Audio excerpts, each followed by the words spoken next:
What up, everybody? You are back in tune with another episode of In the Fields podcast. It is your host, Johnny, with my lovely wife, Lisa, and we are back after a little break, man. Life has been lifing. We've just been busy.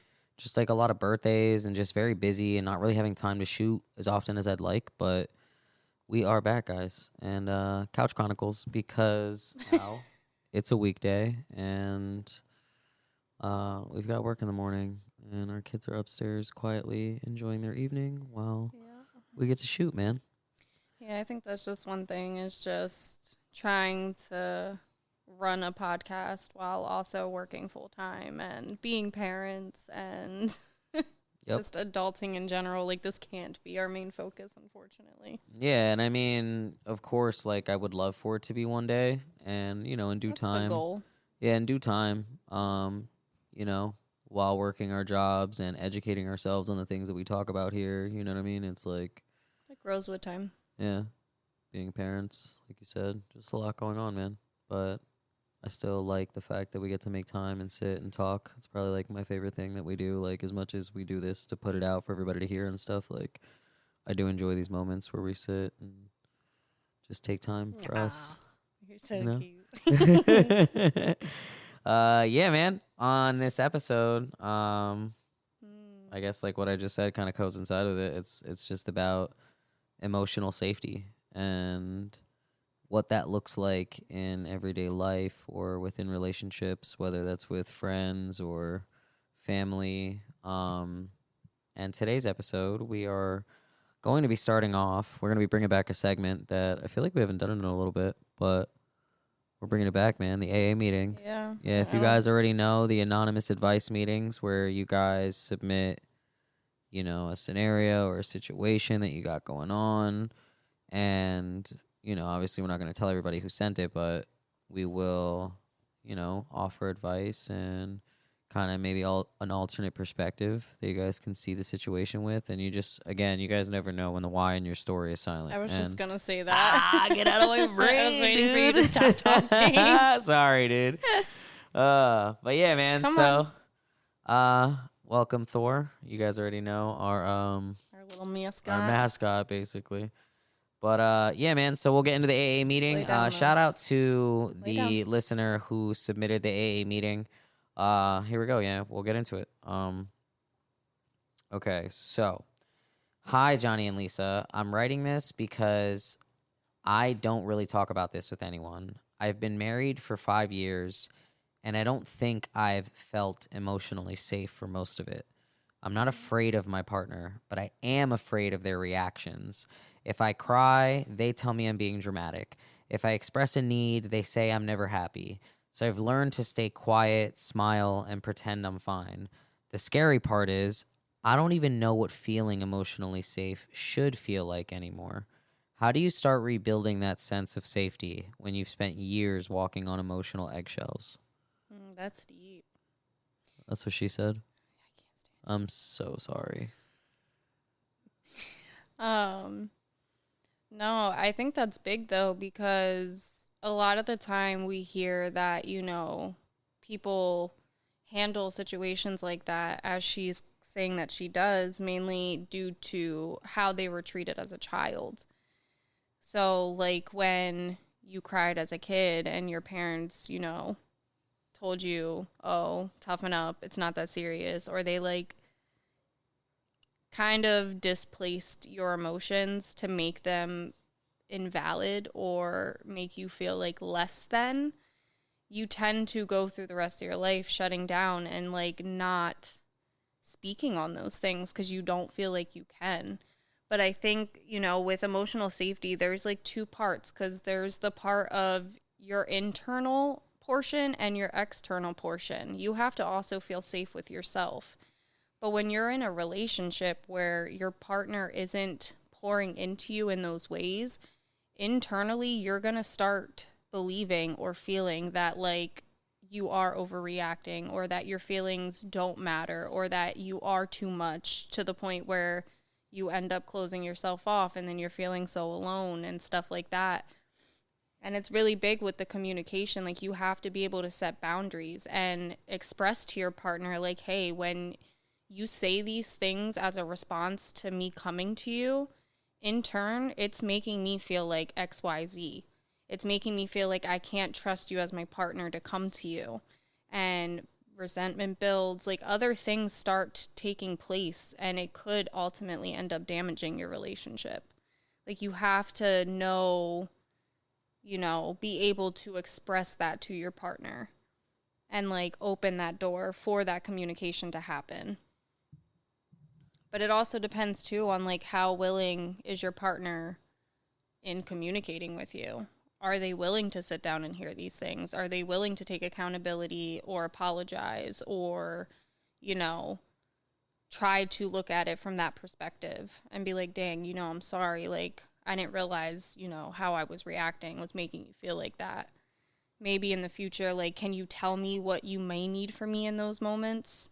Like something like that, like open some kind of door to try to build on that or try to fix the problem. Yeah. No, I mean, again, not to kind of reiterate what you said, but communication is really big in that aspect because, there's clearly a disconnect between how they communicate with each other. Like that was the first thing I noticed, that she says one thing, he says this in response, but like what he says in response like negates you're not really addressing the feeling. Like like you're kind of dismissing it instead of, like you're like putting your own perspective on it. Like if somebody's like, "Hey, this makes me feel some type of way," you don't invalidate them and be like, "Well, that's because you're just this or you're doing this." Like, and I'm a victim of that. Like I've definitely been what I would consider narrow-minded at some points in early relationships, and even early in our relationship. Like I was like that, very no, kind of like my way or the highway type of shit sometimes, you know what I mean, where it's like you don't understand anybody else's way of living, you know what I mean, because it's like that analogy where it's like when you go into the world, like you bring the bricks from like your house, like, and you build your own house. We talked about that before. Yeah, like you build your own house and it's built of good bricks, bad bricks. And then when you meet someone, you want them to live in your house. And they are doing the same thing. They have their own house that they came from, and it's built with good bricks and shitty you bricks. can't expect them to bring and their they bricks want with you to them. live in their house. But what you guys are supposed to do is take all the good bricks and build a new house. You know what I'm saying? So it's a process. It takes time. It's again that's what I would say to the person who submitted this, is that's the steps that you have to take in rebuilding that emotional safety within your relationship. And again, it's a two-way street, so your partner has to be willing to meet you halfway. They have to be willing to be understanding and ask different questions. Like, don't just label something.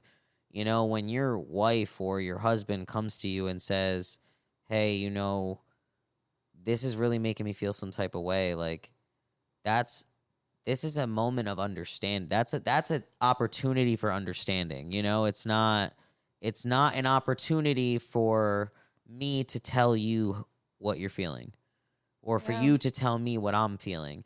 It's for you to express to me and for me to go, okay, even if I don't understand right away, all right, well, what did I do? What can we do? How can we resolve this? Is there something that I could have done better? Like, these are things that your partner has to be willing to do in order to, again, create that emotional safety, because it's something, it's trust, really. It is what it boils down to, is like, do I not only trust myself with how I communicate my emotions, but do I trust you to receive them in a manner of understanding and empathy? Because first of all, if I don't trust myself to communicate them, then I know I'm going to do a shitty job at it.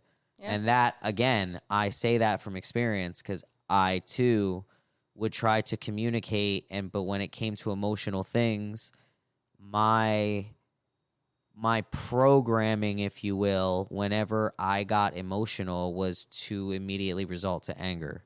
Yeah. So it was like, if I was sad, I was mad. If I was upset, I was mad.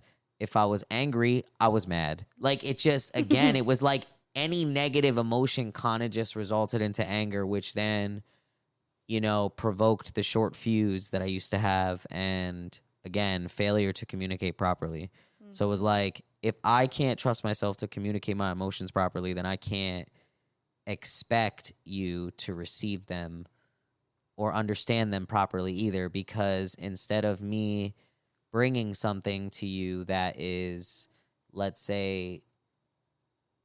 But if you're also not understanding your own emotions and stuff, chances are you're not going to understand somebody else's. Right, but if I bring something to you that's like... If I bring something to you in a manner that, like, I can't deliver it properly, then...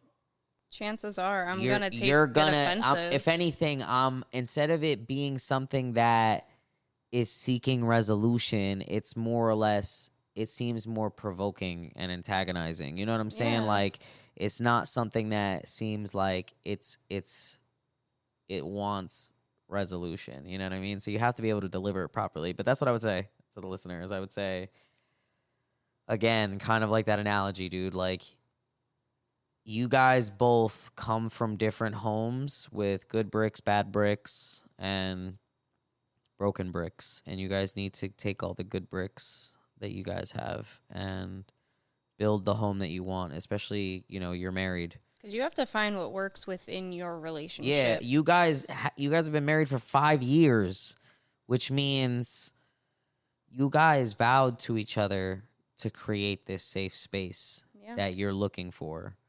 And I think anybody who gets married needs to understand that. Because love is the conscious decision to almost make that sacrifice so that your partner is happy. To do that little thing. Yeah. To do those little things. Like, I don't know, man. Like, love to me is that conscious decision to just make the choice. Yeah. Do it. Go buy the flowers, dude. Cook him the dinner, babe. You know what I mean? Like, that's... And it's those things. Like you, I'm driving home. I get off of work. All right, baby, perfect timing. I'm about to make food right now. So when you walk through that door, it's fresh for you. Like, it's those little things that create that, wow, like, again, like creating a space of gratitude. Like, again, there's a lot of things that go into that emotional safety. So I think those are some of the steps that you can take to rebuilding it, is like walk into life with gratitude, like remind each other why you guys got married. Like, you didn't do it just to do it. But it's also understanding and remembering too that, like, over time, and I've said this so many times, is we change as people. So as we go through life and as we go through our healing journeys and we're like learning all these things, not only are we learning about our partner, but we're learning about ourselves too, because we've been together literally, tomorrow's 8 years. We've been married for like a month, going on 2 or whatever. So, you know what I mean? Like, we've done, we've had our toxic, we've had our chaotic, we've had our blissful, our peaceful, our great. Like, but it's all been through steps of us willing to work together to get to this point. But it's also like, through my healing, I'm still to this day learning things about myself, of like how I respond, react, whatever the case is, where it's like, oh, I figured this out, but now I'm at this point where now I got to figure this out. We're continually a building process. And again, like, communication is like, I can't stress it enough, because you have to be willing to sit down with your partner and even your friends, like friends that you hold dear and close to your heart, that you want to stay in your life forever. You have to be willing to have tough conversations. But really, at the end of the day, emotional safety is just feeling safe with whoever you're communicating with. Having that confidence to fully express yourself without any fear of being dismissed or put down or, you know, being vulnerable. You're just able to do so in a safe place. And you have to work towards creating that safe space. It doesn't just form out of thin air. Yeah. No, it's definitely a teamwork makes the dream work kind of thing. Yes. Thanks. I like that. That was good. Oh, yeah. That was a good AA meeting, man. Yeah, shout out to the listener who submitted. Again, guys, we post the topics for the episodes typically in advance, so this way you guys have time to submit your stuff. I'm pretty sure you can also... I want to say it's through Buzzsprout, I think. Is it through Buzzsprout? I think we have a text link there, too. I think our fans can text us, if I'm not mistaken. Really? Yeah. Oh, that's cool. Yeah, it's pretty dope. So, yeah, guys, appreciate y'all for tuning in. Shout out to all the feelers. And, yeah, man, before we get to the rest of the episode, let's give them a word from our sponsors.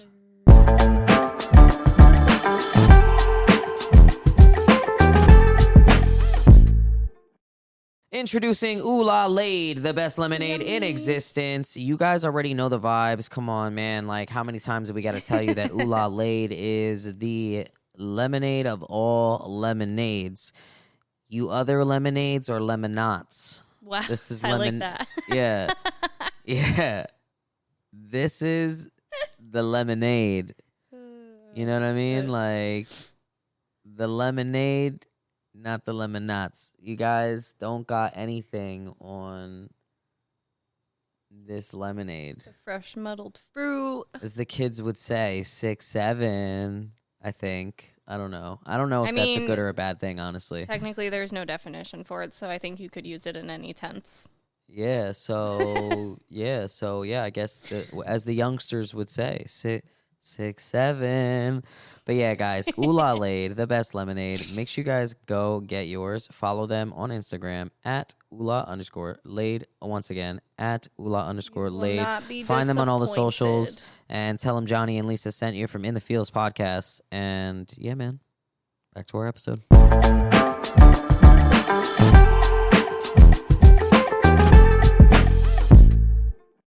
And we are back with another episode of In the Fields podcast. And yeah, man, we are talking about emotional safety. And, you know, I know we say that and, you know, it just sounds like, you know, a random term or just two random words. But I think that, you know, it just has a very deep meaning for people. I think it's a big part of relationships. Yeah, for sure. And because I didn't even know that was a thing or even thought of it being a thing until we've gotten through what we've gotten through and we're here now. Yeah. I mean, for you, like, what does that look like as far as like emotional safety, or what would you say that looks like, or how would you describe it? I mean, it's definitely not something I've ever experienced, really. Like with my grandparents, yeah, but like I didn't know that's what it was, you know, but those were my go-to people. Like I knew I could count on them. I knew that like I could tell them anything without some type of weird judgment or like punishment or whatever the case is. But like now with the friends that we have, I have it there and I have it with you. But it took a lot of work to get there with you because we both had our things, like our shit that we just brought into our relationship. Mm-hmm. And granted, yes, the love that we had for each other kept us going, but there's been so many times that like I'm like, oh, we're definitely breaking up. Like there's no way. But we stuck it out and we went through our healing and shit, and like we've learned about each other and about ourselves, and we've just actively chose like if we both want this to work, then we have to apply what we're learning to our relationship. So, for example, like I know when I used to overthink and get very overwhelmed, I knew that those kind of things pissed you off. Like you even said, like almost any negative emotion you felt, it turned instantly into just madness, like anger, like pissed off. So I knew that like there were things that like I was feeling that I felt like I couldn't come to you about because I'm like, oh, he's just going to get mad. I don't want to piss him off. Like I know it's going to not be good. But then for whatever reason, I knew that like in those moments I couldn't bring it to you, but then I still would. Yeah. Because I just couldn't contain how I was feeling, because for me, I can't keep to myself when I have big emotions. Like, I have to talk about them. I have to get them out in the open, because a lot of the time they don't even make sense to me. Granted, I'm way more self-aware now, so now I have better control on navigating that, like, those things. But at the time, like, that was not an option for me. And then you would get upset, and then I would cry, and then it would turn into like this back and forth thing that we were doing. Now I'm like, I get even the smallest big emotion, and I'm like, I know instantly I can come to you. Like, I don't have that fear anymore that like, oh, this is just going to piss him off. Because now with all the work that we've done and the communication that we've had, that like now I know I can come to you and you're going to respond correctly. You're going to respond in, okay, well, is it something I necessarily did? Is it an outside factor? Instead of you just shutting it down and like telling me I'm being too much or I'm overreacting or somehow making it just a me thing to make me, because understand, like when you do that kind of thing, like when you shut somebody down and then you're like quick to be like, well, you're this, you're that, that person is going to start overthinking those things and inevitably feel like they're going crazy in some way, shape, or form, because in their head, they're like, well, I know I have these real feelings. Like, I know that I'm feeling this and this is causing it, but you're just telling me that I'm wrong. But how can I be wrong when I'm feeling it? And then the spiral starts, because now you're like, well, what the fuck? Now you can't make sense of it yourself.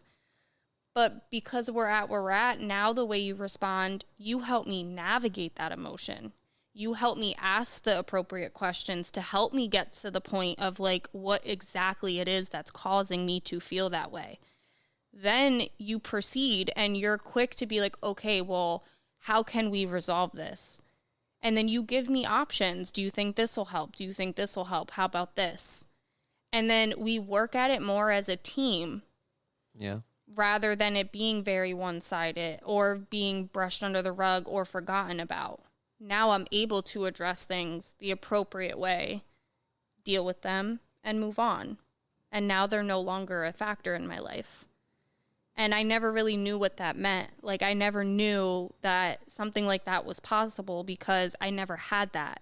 So all throughout life, I just kept carrying things and carrying things and carrying things because I didn't know and I didn't have help of having that emotional safety with somebody where I could get help navigating. And instead, I kind of either had to figure it out by myself or I had to just like tuck it away somewhere back there and just try to forget about it. So for me, it's a very like humbling and peaceful thing to have. And you don't realize how important it is until you actually have it. Oh, yeah, man. Oh, I felt that. Yeah, it just makes love easy, man. I don't know how else to describe it. It's like you kind of you get to a point where it's like almost as if like the honeymoon phase doesn't actually dissipate. It really doesn't. Because I used to think that. Yeah, and don't get me wrong, like it does, like life itself does, does the up and down thing, but I think throughout the relationship when you do eventually hit that level of like emotional safety, it just you kind of drop all the walls, all the guards, and you can kind of just enjoy love on a very simple level, which is like that video we saw the other day where he's like, bro, it's so freaking sweet, dude. Freaking love, bro. Like, just, you're telling me I get to have a sleepover with my hottest bestie forever? That's so dope. Like, you know what I'm saying? Like, that is, like, to me, when you can enjoy love in its simplest form, it's not complicated. Mm. It's something that is just so, like, again, it just makes it doesn't feel harmful. Like Or you're not scared to be in it. yeah, You it know? doesn't feel like a chore or like a second job. Like it just is. Well, yeah, you also just don't, it's not something you're like scared of. Like there is no fear. Yeah. Like oftentimes like people people get hurt in relationships and then they're like, "Oh nah, fuck love." Like, and I'm like, "Nah, what you had was not love." Yeah. Cuz I've been a person who has said that. Nah, fuck love. No, it's not fuck love. Fuck giving my love to people who don't deserve it is really what it is. But oftentimes we're like, nah, love is hurtful, love is painful. And And it it's not can that it's be. not. It can be. Love is crazy. Love is It psychotic. You literally are going to love something that's going to die. That's insane. You're like, oh my God, I want to give you the power to hurt me. That's insane. But again, when there is emotional safety, love is something that is just so, it's like your favorite food. Like it's just this second you have it, you're like, it's fucking sweet, dude.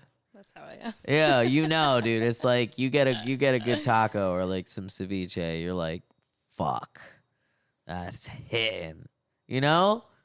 So Yeah. yeah, man. I just think emotional safety just it grants a crazy level of peace that I think is so like It's special. it's special, but it's so like underrated. Like I feel like people or like maybe underrated is not the word. Yeah, like it's definitely underrated and overlooked. Like because I think people think of love and they think of, the first thoughts are like love language and things of that and like emotional safety is just such it's like this underlying blanket. I don't think it's talked about enough. That's what I'm saying. Like and again, I think that's a very common theme like that our listener had sent in because again, like we've been there Mm-hmm. where shit doesn't necessarily feel emotionally safe. And I've talked about that on the podcast multiple times where like my version of why. You know what I'm saying? Like my why used to be this.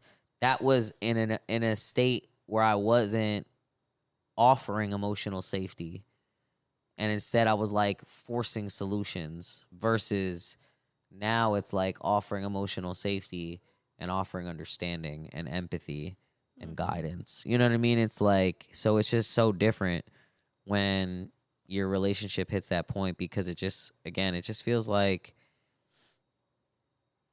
it just again makes love so I think simple. it's in a whole too because not even just communication wise, just feeling safety in your relationship period to be your authentic, vulnerable self. Like being silly, being ridiculous, like doing shit that you wouldn't do outside that you can just do comfortably in your home because you know your partner isn't going to shame you for it or make you feel stupid. Instead, they either join with you or like play along in some way, shape, or form to where it's just like we're just two big ass kids acting a fucking fool. And it's okay that we're doing that. Like, there's no one to judge. We're Yep. just here enjoying it.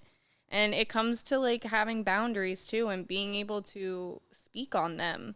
Like, hey, for me, this is what I need. This is what I want. Okay. And then where can I meet you on those things? Yeah. What are things you need? What are things you want? How can we meet each other on those things? Like, you have to really be able to want to know your person. I also think too like love as beautiful as it is not always convenient. Why?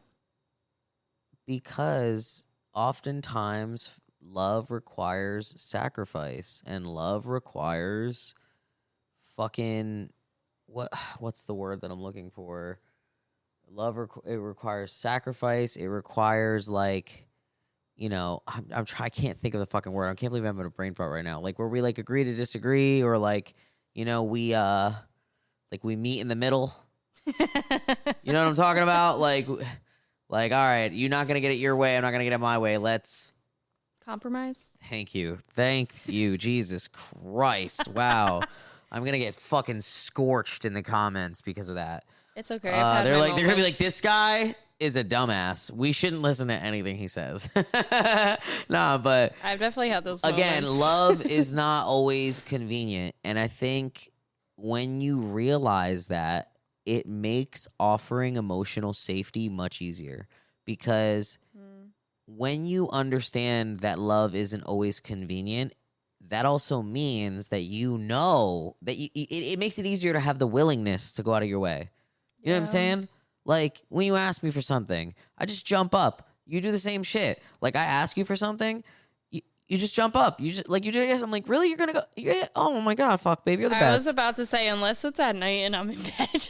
Yeah, like, if you're tired and shit, like, yeah, I get it, bro. But, like, but again, that's like that. Even that's just on a simple scale, though. It's like, like, again, love isn't always convenient. So when you realize that, it makes offering emotional safety like that much easier, because people who don't mind like inconveniencing themselves or like going out of their way for somebody, when you don't mind that,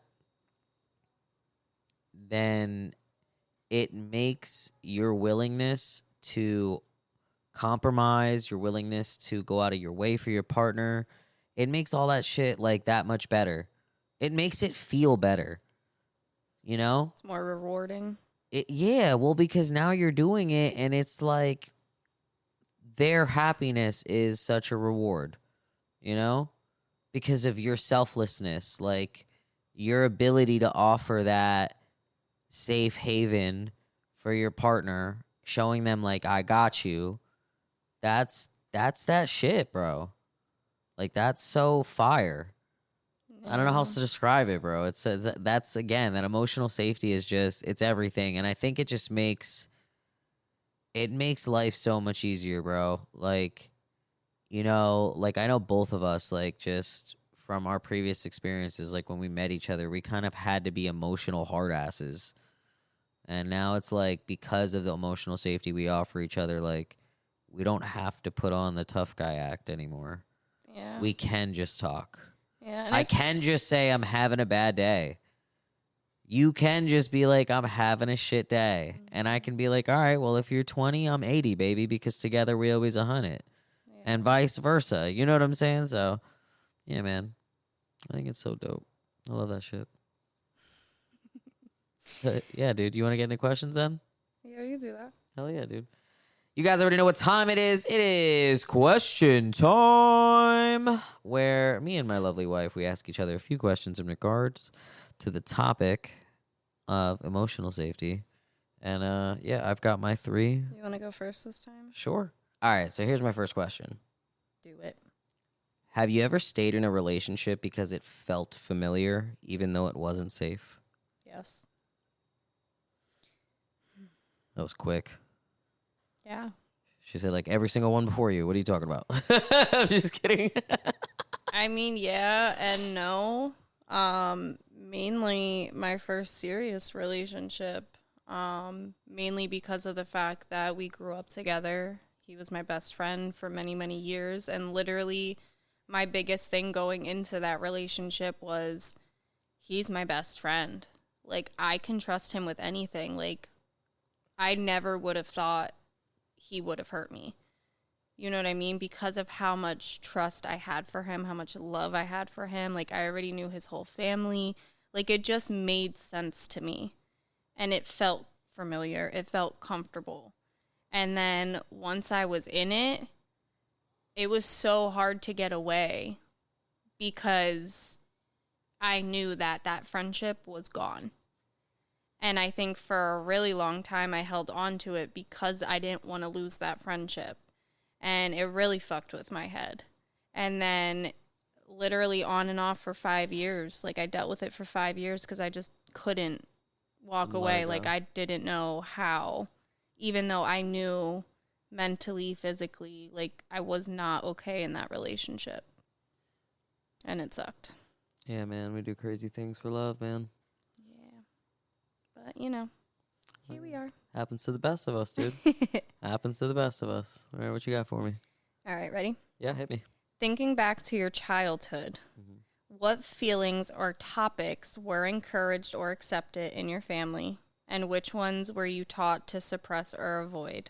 How does that still show up for you today?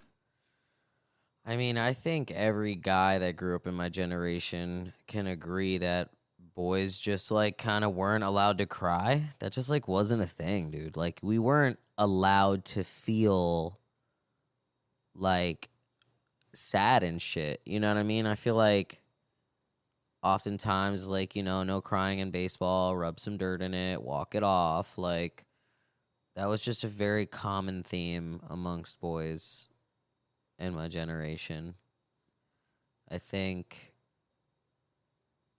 it was just, again, that's why a lot of like my sadness and frustration and depression and all of that just translates to anger, because it's like Because you were never really you shown. weren't allowed to be sad and cry. You couldn't do that. Like that wasn't a thing.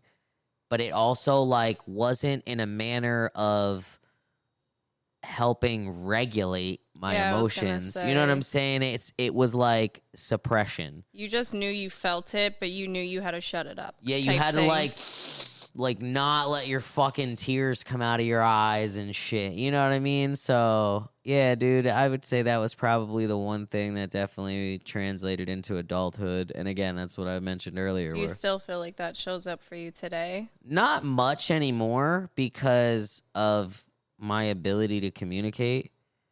So I talk it out and I can get back to baseline pretty quick.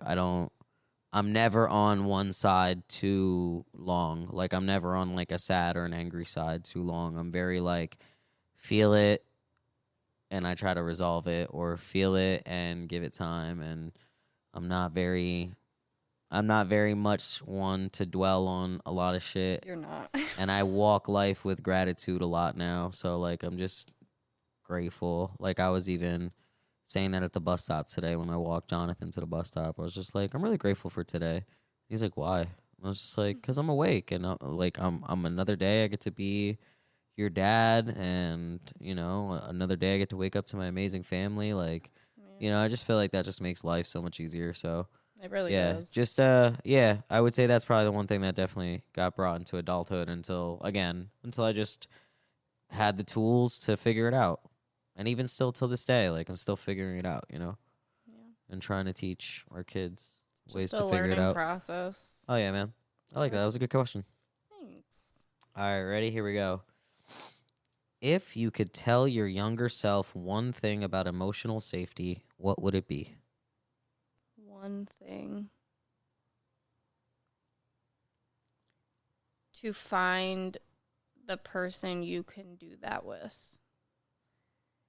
Because you have to know when somebody is willingly allowing you vulnerability, is able to be empathetic with you, and more so be able to help you navigate what's going on rather than dismissing you. Because I was somebody who tried to have emotional safety with everybody. Yeah. And you can't have that with everybody. And I think because everybody that I tried having it with couldn't provide that to me, it created this sense of like, I'll never be enough. It's never okay. You know what I mean? It created a lot of doubt for me. You can't trust everybody with your emotions, unfortunately. Yeah. But learning how to navigate and find people who you can, that's important. No, for sure. I like that. That's good, man. Thanks. That was a good question. Oh, yeah. What you got for me? All right. It's your second? When we have a disagreement, what makes you feel most safe to share your honest feelings without holding back?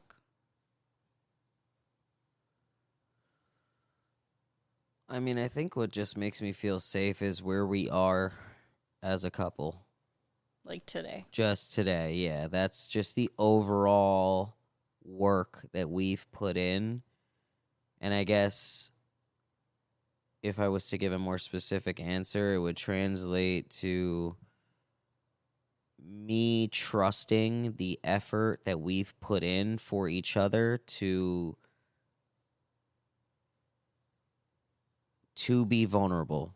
Like, I can be vulnerable with you and not feel or have a fear that I'm going to be judged or it's going to get interpreted the wrong way or it's going to get used against me or any of that. Like, I know that I'm okay to speak freely. And then I know we try really hard to, like, communicate in a way that we could talk in front of the kids, you know? Like, that's kind That of was like, big for us. that's like a big one. You know what I mean? Like, we want to be able to communicate in a way that even if we're having a problem, our kids are seeing us resolve it in such a way that it's like, oh, so we don't have to scream and yell and get mad every time something bad happens. Bet. You know what I mean? It's actually dope because I literally watch our kids resolve issues, like with like Maya with her friends, or even just with them as siblings, like to the point where like they'll try coming to us sometimes, and I'm like, nope. I'm like, you guys know how to communicate. Go figure it out amongst yourselves. Facts. And then I hear them calmly figure it out and then go back to doing whatever it was they were doing. Facts. So I love that. Hell yeah. Yeah, that was dope, man. That was good, man. Thanks. That was a good question. All right, I got one more for you. You ready? What's your emotional ick? Like something people do that instantly makes you feel that makes you not feel safe to open up. I think my biggest one is dismissiveness. I don't like feeling dismissed. Like, it's probably one of my biggest pet peeves when it comes to trying to discuss something that is bothering me, especially if it's something that, like, the other person legitimately did. Yeah, but that's not even that big of a deal. What do you mean? I'm just kidding. I was just dismissing you. Don't do that. My bad. Go ahead. I feel you. I definitely do not like that. No, I feel like it's very disrespectful because especially as an adult, like teenagers, kids, like that's one thing, like you guys still are learning, you know what I mean? But like as full-blown adults, like just take accountability. Like just apologize. You know what I mean? Like, stop trying to plant all these other little seeds to try to deflect whatever it is you did. Like, what you did hurt me, and I'm rightfully allowed to feel hurt. I'm rightfully allowed to be upset, and you do not get to tell me that I shouldn't feel that way because you're deflecting or trying to, like, beat around the bush as to what you did or try to minimize what you did. Don't do that. I don't like that. Facts. I like that. I like that question. What would you say yours is? The biggest one for me is if you're just the type of person to talk shit to me about other people when they're not in the room, but then we chill with them and you act all buddy with them, you're just not somebody I want to. I just don't feel safe to speak around you. Like certain things I won't confide in you with. Yeah. You know what I'm saying? That's a good one. Because again, like it's one of those things that like, what are you saying when I'm not in the room? Yep. You know, I ask that question all the time when so I it's see kind that of just like I think that's the one that kind of gives me the ick. Where like, and it's, dude, and I'm not saying people don't just like have their opinions and that's thing. I'm talking about like people who like can't wait till they're alone with you and they're trying to group you in on their dislike of this person. And I just, again, like I'm very like, well, I think it's like two things, right? Because there's definitely the situation where multiple people in a group have all seen the same thing from a said person, have all been involved in some way in a Yeah, said like, person. again- And then as a group, you guys talk about it because you guys all in some way are affected. But then there's also the flip side where it's like the group may not entirely know the entire situation with said person, but yet there's one person in the group that's like, yo, did you know? And then you're spilling all of their tea to all of these people that aren't really directly involved with Or said just person. like, it's one thing to like talk about a situation that like happened in front of everybody. Like, to me, it's like, okay, look, like, We like all now saw we're it. discussing the elephant in the room. Right. But like you're talking to me about shit that you're just judging them on. Like, yeah. like, a girl, did you see that outfit she was wearing to the club last night? Trashy. Like, what are we doing? What the fuck? Yeah, Like, I that to feel me is you. corny. You know what I'm saying? Versus, yo, dude, I know you saw how wasted that person was last night. Like, that's a lot. We can't be doing we that. should say something. Like, Yeah. that to me is like, we're discussing like, okay, we're discussing like a friend that maybe like, you know, went overboard or whatever the case is, versus now we're like, one side is like, like, I don't like that judgy shit. Like, again, like, if you're just talking shit to talk shit, again, not with no good intent, right? Because again, if we're discussing something that happened and we're like, yo, maybe we should talk to them, check in on them, see how they doing. Yeah, there's like some type of positive yeah, outlook. like, there's some good intent behind it, and it's different. But it's like when the intention is like to judge wanna talk or just shit. talk shit. Yeah, that to me is like the ick that I like. Like, all right, whatever. I just can't fuck with you then. Like, I can't really talk to you then. Like, whatever. That's how you feel. That's how you feel. I'm not gonna throw you under the bus or nothing, but I just know who I can talk to and who I can't talk to. Yeah, I like that. Go ahead. All right. What you got for me? Was that your last question? Yeah, that was my last one. All right. All right, deep dive real quick. Go. Can you describe a time we had a moment of rupture and repair where one of us felt emotionally hurt, but we worked through it in a way that ultimately made our bond stronger? I mean, we've definitely had moments like that throughout our relationship. I mean, I've even referenced some of them. I can't think of like one specifically off the top of my head. It's been a minute. But like, I mentioned a bunch of them throughout the episode where, like, again, I've had moments where, you know, we both had moments where this wasn't an emotionally safe place yet, you know, where you would say something to me and I would be like, dude, you're overthinking. Instead of, again, offering clarity or offering a different perspective or being understanding or empathetic, and vice versa. Like, there's times that I've been like, hey, you know, you're doing this, and you would be like, well, that's just how I am. You know what I'm saying? Like, we've both had those moments where we were not offering emotional safety for each other, and instead we're like, well, this is my house. And you're like, well, this is my house. And I'm like, well, I don't want to live in that house. And you're like, well, I don't want to live in that house. And like, instead of wanting to build a house together that we both felt comfortable to live in, it was like there was that moment where we were trying to live in each other's houses, and we were just like, no, I don't like that. I don't like that setup. Well, I don't like that setup. You know what I mean? Like, that's what we were doing. So, you know, until we, I guess, took control of our standards and created our own norm. You know what I mean? I think oftentimes we get caught in what we believe to be normal, what we're taught when we're growing up, the love that we witnessed during our lifetime, and those things have impact on how we handle the shit, you know, versus our own experience, our own desires. What the fuck do we want out of our relationship, you know? Yeah. And I think once we got to that point where we started answering those questions, what the fuck do we want from our relationship, instead of, oh, what does social media say we should have?